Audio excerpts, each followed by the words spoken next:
because starting a company, there's a mixture of delusion that you need. That's true. Yeah. There's no math that will justify starting a The company. risk. Yeah. The risk is just 90% too of high. companies fail. Yeah. You know, so Yeah. if you're looking at just like purely the numbers, Yeah. it just doesn't make any sense, right?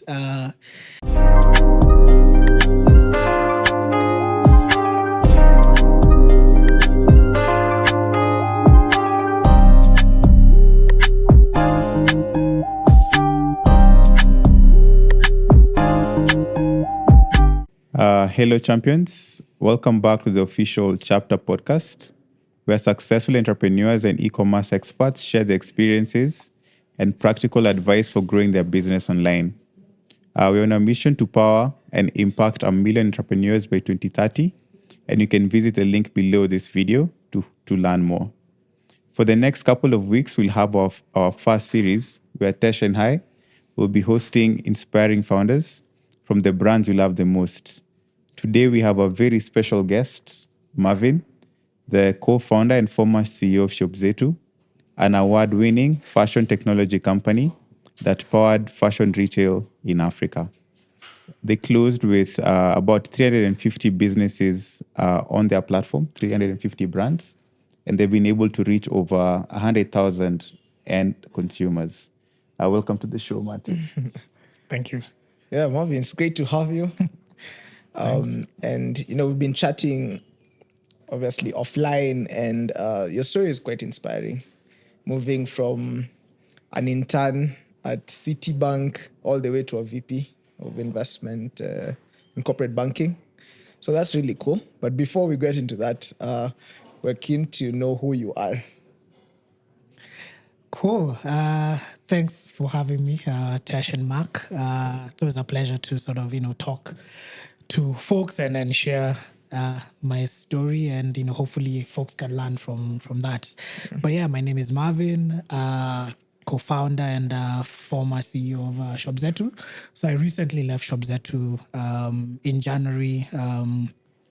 My wife is relocating to the Middle East, and so we have to move there as a family, and obviously trying to run a company of the nature of ShopZetu is very intense, and so I can't sort of be actively running the company, even though I'm still involved. I am a husband, I am a father of one, and an entrepreneur and a former banker. Nice. I like that you mentioned the family aspect. It feels like you're super principled around that. What are tips you'd give entrepreneurs?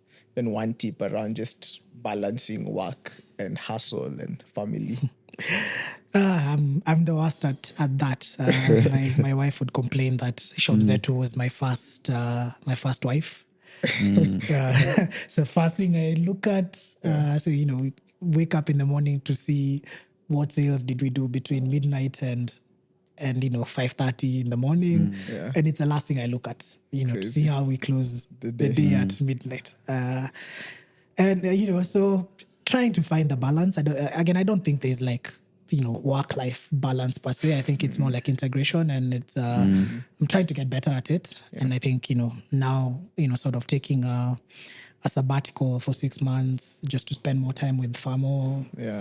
Get to give my son more time, taking him to school, picking him up, taking him for swimming, and all these kinds of things. And hopefully, when I'm back in the ring, I'll try and be a bit more balanced if there's something like that. Okay, that's really cool. So let's go back to. So I think one thing we have in common is we all went to the university. Yes. The only one. Yes. Yeah, so you started interning while you were there at Citi. How did you get that opportunity? How do you know you want to go into banking? We were chatting earlier about timing. I think a lot of what has happened in my life, and obviously these things are clear in retrospect, but in the moment you never sort of appreciate how much luck is involved in getting a lot of opportunities. So I was in Lower Kabete doing BCom. Okay. And, this day so we used to have a bar in school. It used to be called MSA. I don't know if it's still there. So we were just like hanging out there. It was a Friday afternoon. We didn't have class. And one of my pals was like dressed up official, clearly like going to an interview. So it was because the bar is like on the path going to the gate. So like, hey, where are you going? It's like, I'm going to Citi Bank, I have an interview. It's like, since you're going there, I should drop my CV. What? Drop my CV? Okay. Yeah. So I went up, quickly printed the CV, Wow. gave it to her. She went, took it. I was called for an aptitude test, did the test. Okay. Then didn't hear from them for a while. Then one day I get, like, 'cause they call you with a private number. And I can't remember, it must have been like a Friday evening or something like that. So it's a private number. I'm like, who the hell is? I ignored the call. And they tried to call with another number. I was like, who's calling you at Friday 5 p.m.?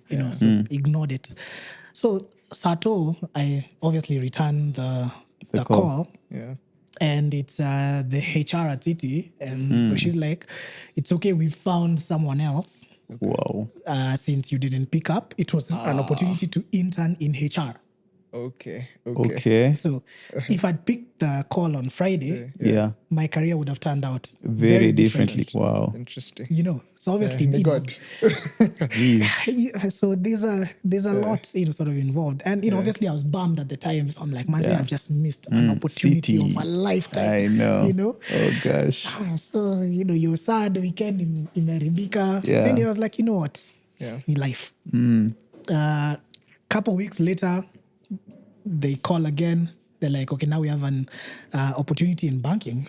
Okay. Do you want to come? And I was like, yeah, sure. So started. And went. It was supposed to be a 3-month internship. I guess they liked what I was doing. So after that, they were like, look, we like you. Can you stay on? And then when you have class, you go to class. When you don't have class, you come to work. So since second year all the way through fourth year, I worked. Wow. Nice. Wow. At Citi. And I mean, it was a fantastic opportunity. I learned from a lot of folks, obviously being an intern, people give you a lot of grace. So you and then I was just taking on more and more assignments. So by the time people are graduating, I had 3 years experience. So obviously, you're positioned very differently in the market. What would you tell people in campus, especially around that? Because I feel like your early 20s and the time, how you use your time, like in campus and immediately after, really influences your career trajectory. Yeah, I mean, I think in campus, learn to have fun and make friends, because and I don't know about you guys, but what I've found as I sort of continue in my life and career, my campus friends have actually been proven to be the most useful in my life. And then, as we continue to grow older, now I'm in my mid-30s, my friends are sort of like just below C-suite.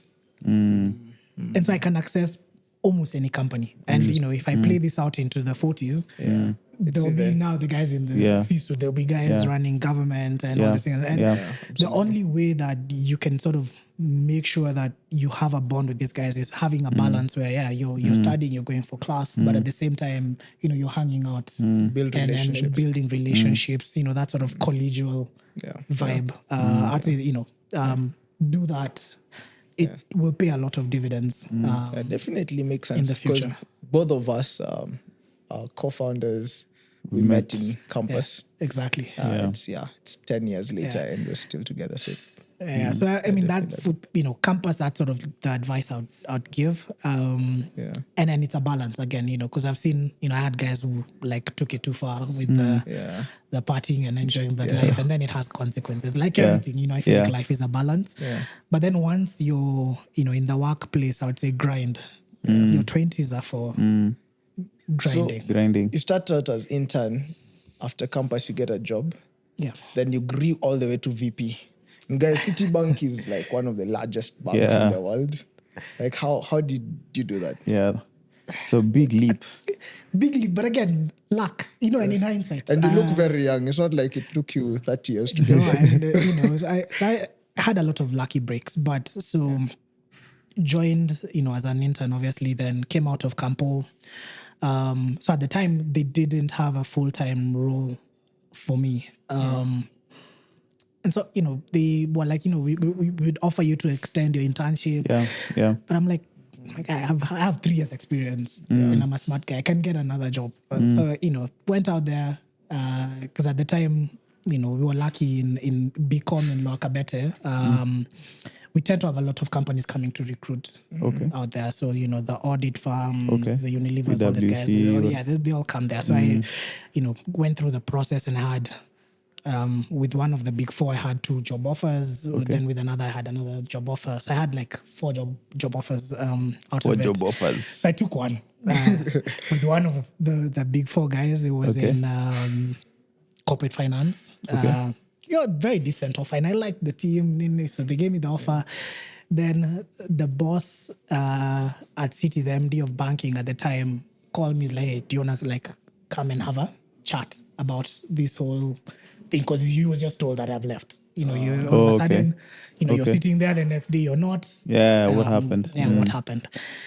So I go chat with him. I tell him, look, I get that you guys have to wait for headcount because it's a global company. It's not just decisions to hire and whatever. Don't just get made sort of like without planning. And I told him, yeah, I've taken this job offer, whatever.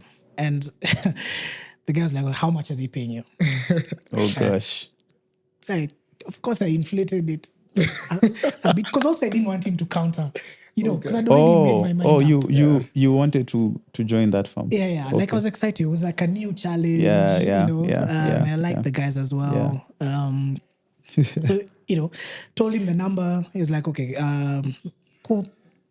He's like, yeah, let me think about it. Then 3 days later, calls me up. He's like, do you want to come over for another conversation? Like, so I came. This time we met, went up to the CEO's office, and they basically gave me an offer that I could not resist. refuse. Oh my goodness. And so, that's how I started there. Initially, I was covering public sector, so the government, Kengen, KPLC, and I had a fantastic fast boss. Again, your boss defines your career. Like you could be in the worst company, but if you have a good boss, like you'll have a fantastic time. Because this lady, pretty much let me go to meetings with the CEOs of KPLC, Kengen. It's like, I'm like 20. And why are you taking me to These meetings? to these meetings? But of course, it was because I would then do the work afterwards. So I'm like, there for a reason. And so that exposed me very early on to like a lot of like client stuff. Then an opportunity in Coastal came up to go and manage clients in Mombasa. But, you look at the JD, it's like 10 years experience, blah, blah, blah, master's degree. It just tells you not to apply. Don't bother. So, of course, I didn't. It's one of those things you look at, you're like, it's a cool story. So now one day, that same MD comes to my desk, is like, but I noticed you didn't apply for this thing. How comes? Just like, I don't have 10 years experience. You know that I'm just, graduated less than a year ago. And it's like, I think you'd be able to do the job. I was like, yeah, I know I can. So like, would you mind interviewing for the job? I was like, I can interview now. I don't need to prepare for the job. Confidence, delusion is important. So, I do the interview, they offer me the job on the spot. And literally 2 days later, I was in Mombasa. Wow. Covering clients who had kids who were older than me. And it was this like wildest experience for me because it's like you're managing clients, you're trying to generate revenue, and you're competing against guys who've gone to college together. Yeah. Their kids play together. Oh, I see. Because the bank at Stanchart Yes. knows the CFO at Skag, because they went to campus together. That's your competition. So what's your edge? And so it took me a while to figure out that my edge was just going to be the guy who does the work that no one else wants to do. So, there used to be, so all the banks in Coastal are in one line up Kenyatta Avenue.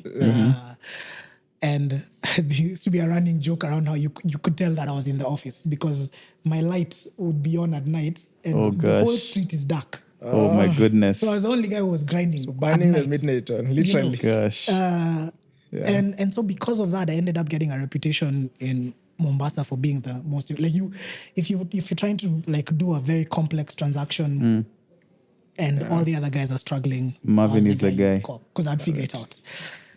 And that was how I, grew. But funny story is before I went to Coastal, Citi used to have a management trainee program where they'd get like the best guys and then you rotate across Africa, different departments. They're basically grooming you for management. So because I went to our school, EON, Yes. and then I was competing, Citi still has that, unfortunately, the sort of, I don't know if it's being a snob or kind of, where they would rather give those opportunities to guys who've gone to More those, affluent schools, Ivy Leagues. Not even necessarily Ivy Leagues, because it's like those schools in the UK where you're like, Yeah. UN is like has Yes. higher quality of Yeah. graduates. But anyway, it is what it is. And so I applied to that thing twice, didn't get selected twice, and I'm like, "Man, I'm better than these guys. Yeah. It's you're like, what's up with me? How am I missing? Things like this. And then it turned out it was a fantastic thing that I missed. these Okay. things. Because went to Coastal, did very well. Then I think the bank was struggling to sort of figure out, well, where do they place me? Because I'm, I figured out Coastal very quickly. So now they need to give me a new assignment. And so they sent me to New York for 6 months as they try and figure out Okay. where to place me. Okay. So go to New York. So I was now moving into sort of a new field, but not really new because it was an extension of a lot of the knowledge that I had had, but now more on the leverage finance side. Okay. And literally within a month, the group head was like, "Do you want to stay on permanently?" Oh. And the rest is history. So I did that, and in how long was I there? Yeah, about 5.5 years. I managed to get to VP, and left at 30 years old. I just wanted to get my VP title before I left. Nice. That's dope. So it was a nice way to exit banking. Crazy. Okay. That's wild. Yeah. Yeah. And how did you make that leap from you moved from that to entrepreneurship? To entrepreneurship. Yeah. How was that? I mean, I'd started, you get to the point where banking is a fantastic career. I don't want to speak to banking here, but I still think banking here is a fantastic opportunity. But like out there, it's one of the best careers you can possibly be in. And the path is it's linear, and compensation is fantastic. I'm not even going to lie. You're getting paid. So you're an associate for 3 years. Yeah. You're an analyst for 3 years, associate 3 years, VP 3 years, director 3 years, MD. The path is very linear, and you know what the compensation is at every level. So you can actually calculate your lifetime earnings. Oh, lifetime. So I had a fairly good sense of what my lifetime earnings could be. Or if you project. Because you can project. Yeah, you can project very in the easily. future. And then I was like, that's my downside risk. I like your confidence though, that you knew you'd always climb the. I'm 100% sure I was going to get there. But then it's like, that's your downside. So you've modeled, like, okay, that's my downside case. Yeah. If I do nothing else in my life, this is what my life would sort of look like.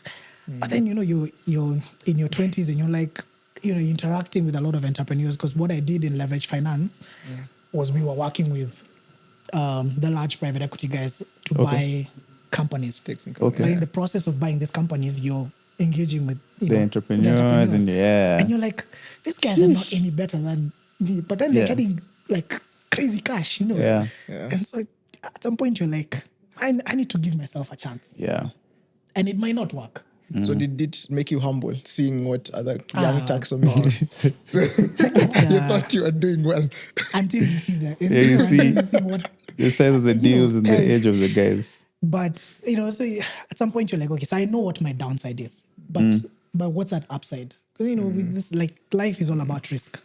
So my downside is if I stay in banking, I'm taking zero risk. Literally, yeah. Like literally. Yeah. And so I decided, you know what, let me bet on myself. Okay. And if I fail, I fail. I'll go back to banking. Yeah. You know, and I'll be a better banker, I think, Yeah. because of the lessons I've learned. And so, you know, left, and the rest was history. Actually, though, you know, the first 5 years of entrepreneurship, trying different things for me was sort of like where you doubt yourself. You always ask yourself, did I make the right decision? You know, because you're like, the cash I'm earning now Yeah. is like a tenth A tenth. The of what I was short-term making. sacrifice You know, is some over here, I'm like, Mazeani, I could be balling right now. Huh? Driving the largest shindes. So, you know, you question yourself a lot, and it can actually dent your confidence. So I, you know, and I go to New York probably like 3 times a year. I love the place. And in those 5 years, I never stepped inside Citi Bank. Because you know, it's still that confidence of you're still second guessing yourself, you're doubting yourself. But after 5 years, last year, I went for the first time, entered the office, Nini, met all those like former colleagues, everything else. So I was like, you know what, it's time to like sort of see and benchmark myself and see if I made the right choice or not. And I came out of that building and I was like, yeah, I made the right choice. Oh, really? I made the right choice. Nice. So, Wow. Yeah. Okay. I think in the end, you know, felt like you took a I proper took direction. it was the right risk, and you know, the jury's out. Yeah, But I definitely. think I took the right. Yeah, I mean, ShopZetu is quite impressive. Yeah. What you guys have done. In 5 years. And I think even like moving into that, so like, so you decide you're going to make that big move, jump into entrepreneurship. So like, what like influenced that business decision, and like why, like what drew you to ShopZetu? I mean, it was a process of discovery, as with most entrepreneurs. I mean, I'm sure you guys have tried a bunch of things. So, you know, left at the time. So my former business partner and I left. You know, at the time we were thinking, well, you know, we've been leverage finance debt guys. We understand debt. You know, we probably, you know, we want to be investors. And so we wanted to start a debt fund. Okay. Doing private debt in Africa. So I moved to Nairobi, moved to Accra. Okay. You know, like, well, as we try and like figure this thing out, let's, you know, start by sort of doing some advisory work. Because again, it's our skill set. We know this stuff sort of in and out. And so that's how we, you know, managed to get a bit of cash to sustain ourselves. But also it was giving us a lot of insights around which companies are doing well and which ones are not. And very quickly, we also realized private debt won't work in these markets. I mean, I'm seeing people doing it, but I can tell you the math is not mathing. Oh my God. Take it from we crunch those numbers. Take it from a banker. Like, you know, a lot. And so we decided we want to set up a holding company that would take bets on the African consumer story. Because you know, you guys have seen all the statistics around the demographics and whatnot. We're like, long term, directionally, people will consume more. People will want more lifestyle. You know, whether it's clothing, footwear, accessories, etc.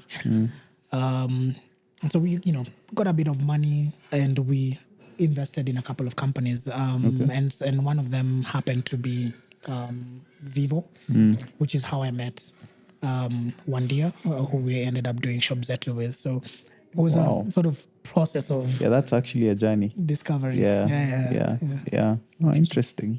So if we can give this like a time, so which year was this? This was around which year? This was now 2020. Okay. So 2020. COVID. Around COVID.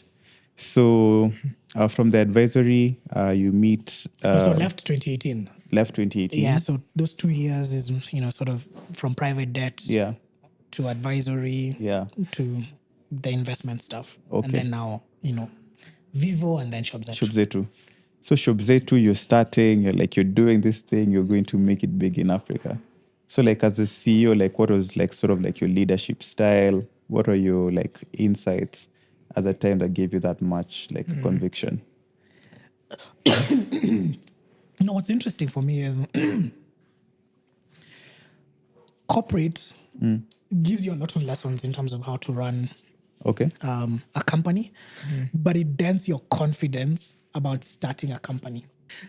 So, having been like in corporate and understanding all these things, and you understand how to measure risk and whatnot, it's like starting a company doesn't make any sense. So the delusion helps to get you past that stage. Then beyond that stage, I guess the advantage of corporate is that you sort of understand how to build a team, how to motivate a team, the structures that you need to put in place, the policies, and more importantly, fundraising, right?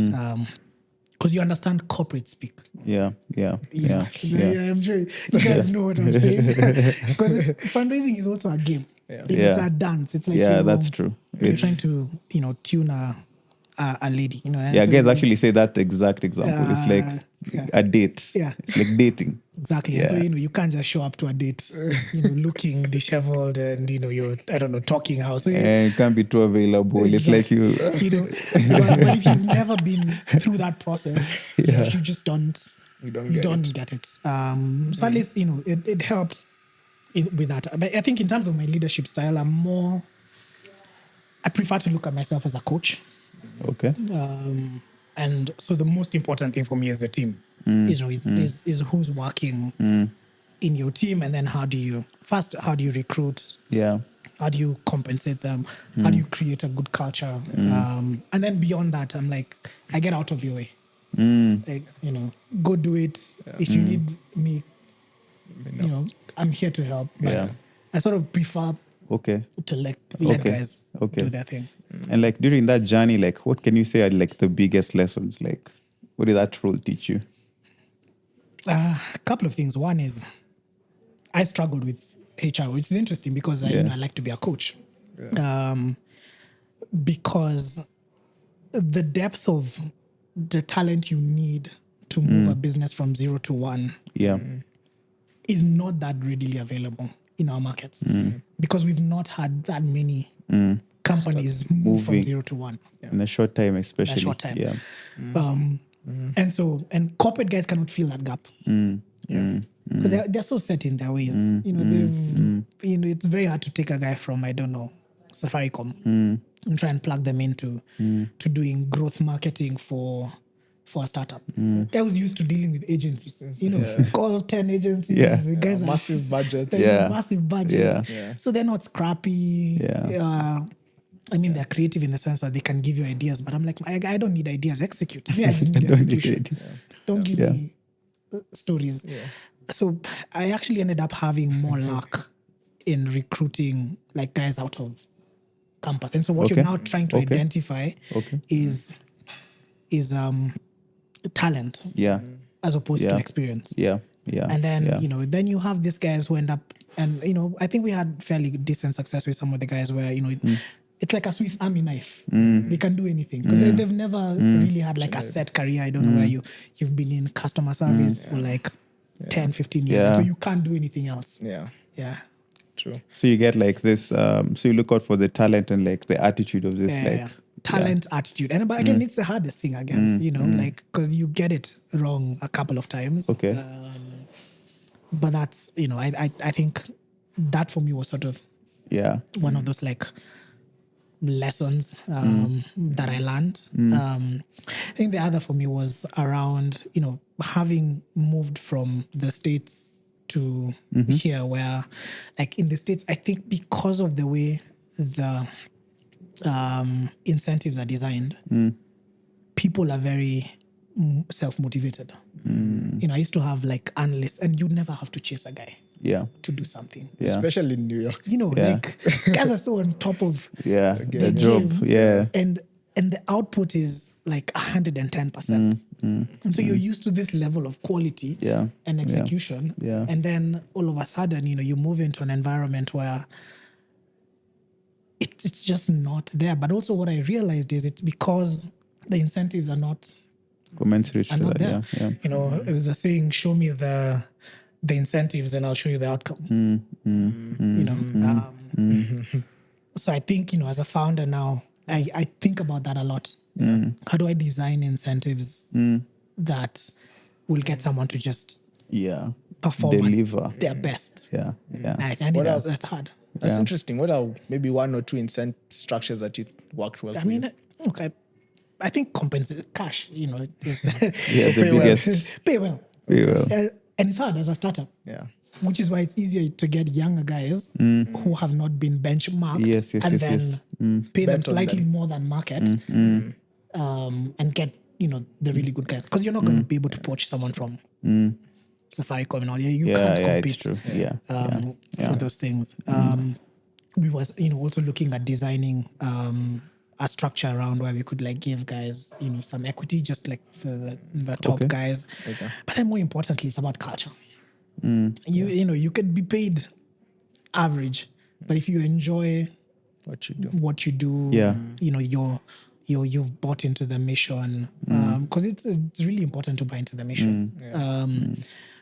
And you like working with the people around you, then I think it allows you to do your best work. Yeah. That's cool.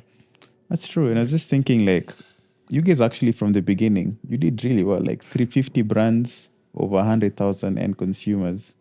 So, like, how did you sort of like stay competitive and win, just deliver these results? I think it's 2020 to 2023. It's like in 3 years.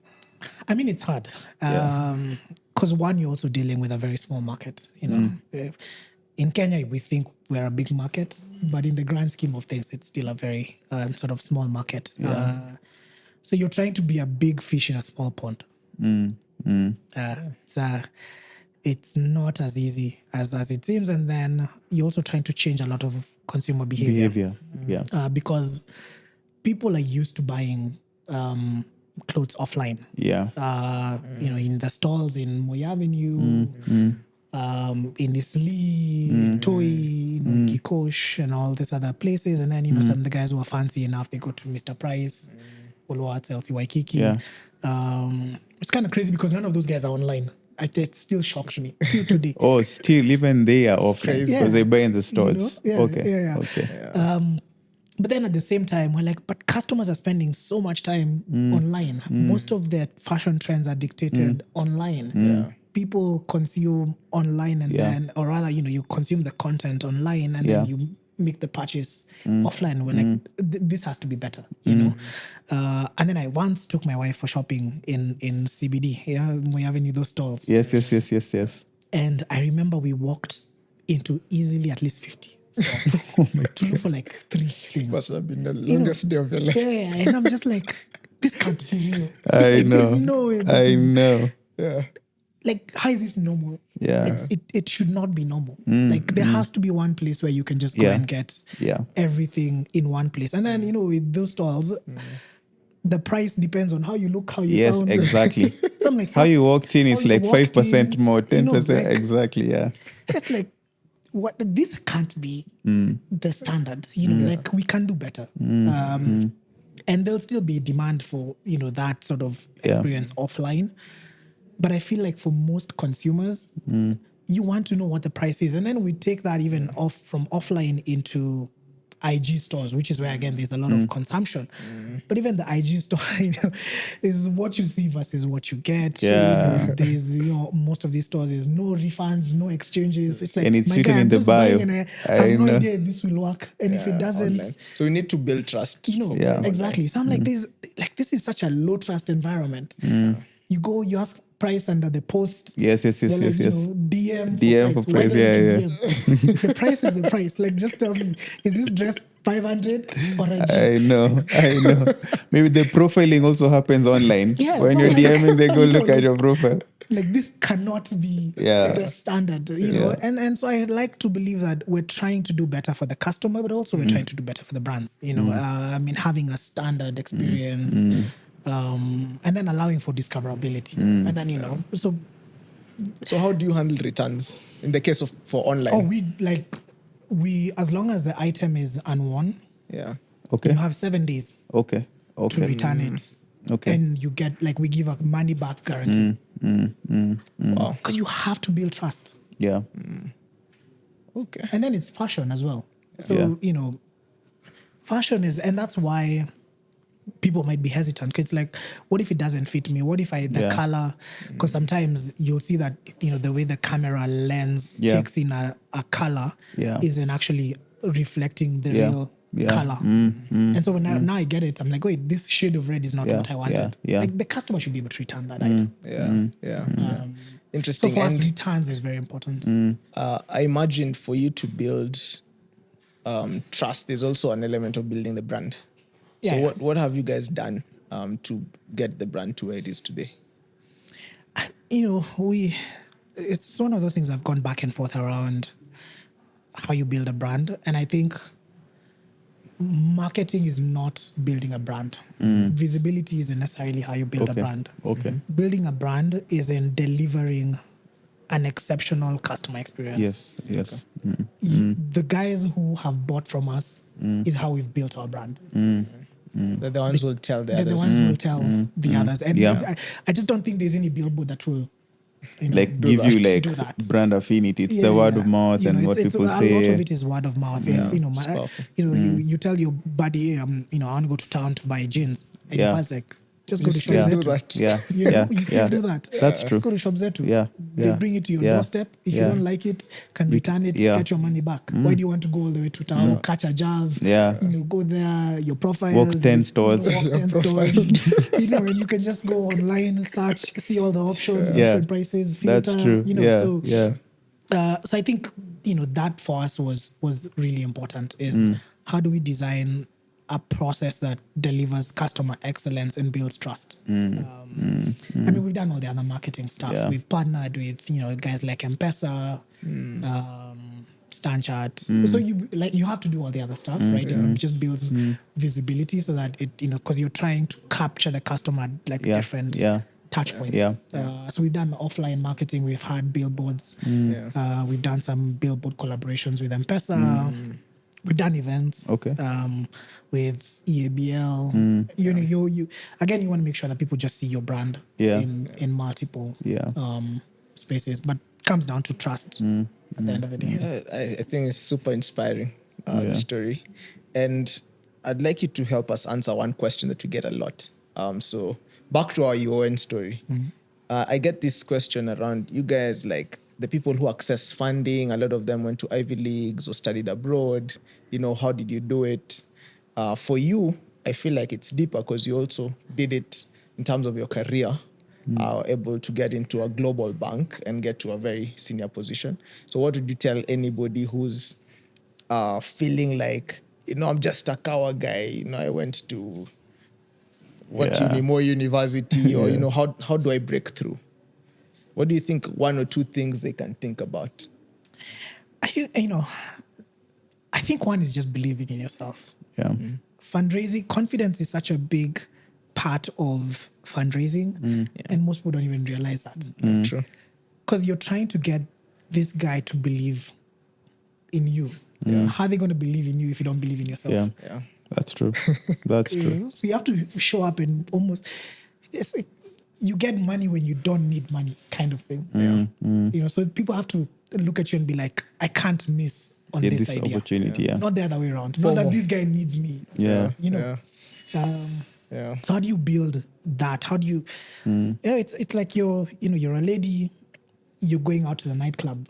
You can either put your makeup on, dress nice, have confidence, and then all the guys are trying to talk to you. Versus you can be an average.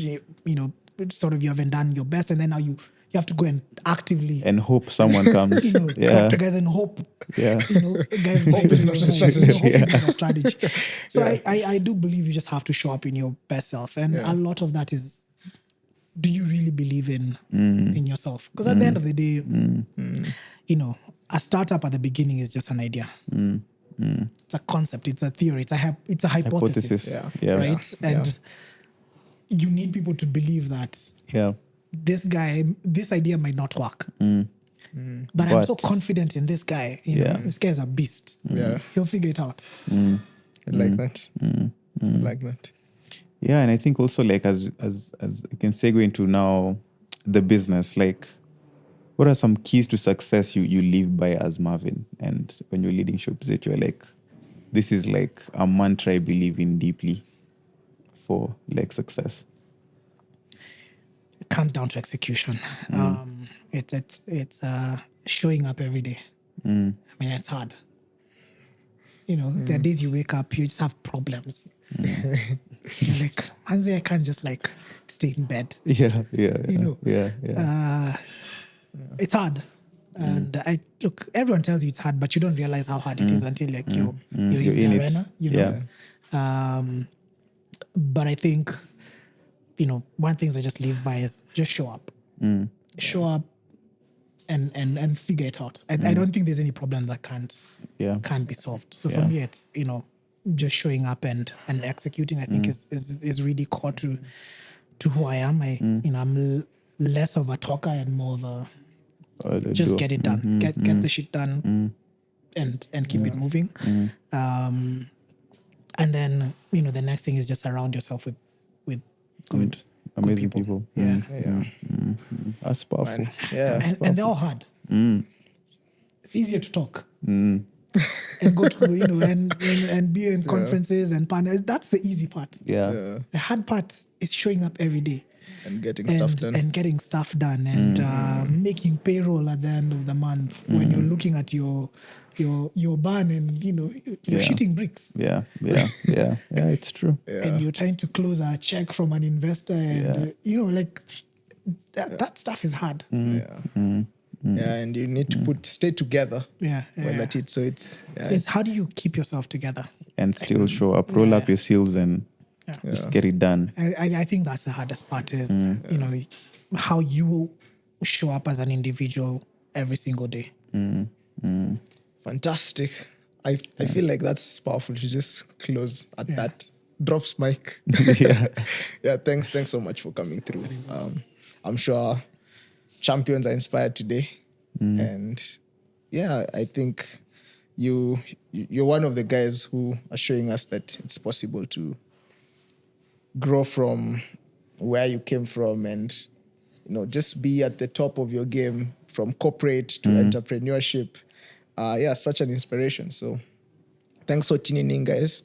Today we would like to do our tips as usual. And we're actually going to talk about something you talked about, which is word of mouth. Yeah. So Mark? Yeah, so word of mouth is super important. There's this quote actually that says, word of mouth is the most powerful marketing engine because it's like basically everyone works for you. So we have 5 tips on how you can increase word of mouth. And number 1, Marvin actually said it, which is customer service. Providing exceptional customer service ensures that your customers are satisfied and are likely to recommend your business to others. Yeah, number 2 is encourage online reviews. So find a way of making people review whatever your work is. And positive reviews will help you attract new customers because they build trust. If somebody else is buying, I'm confident I can buy as well. Number 3 is a referral program. So referrals are one way you can engineer word of mouth because you're telling someone, refer someone else and you'll get a certain incentive. So this can be a discount, a free product, and you'll find this is very powerful because more people will actually refer others when they're given an incentive to. Yeah, then the 4th one is events and promotions. So this is good because you create an environment for people to come, interact, talk about your product, generate a buzz. And this, again, ends up with word of mouth referrals. Yeah, and the last one is influencer marketing. So you can partner with influencers in your industries to help promote the business to their followers. And this increases the reach and the credibility. So when you get, Marvin has an audience, Tesh has an audience. When you partner with influencers, you can get a new audience and gain their credibility. Fantastic. Yeah. So thanks, guys, for tuning in again. So please subscribe to our podcast if you'd like to hear more inspiring stories like Marvin's. And we look forward to seeing you next time. Cheers. Thanks, guys.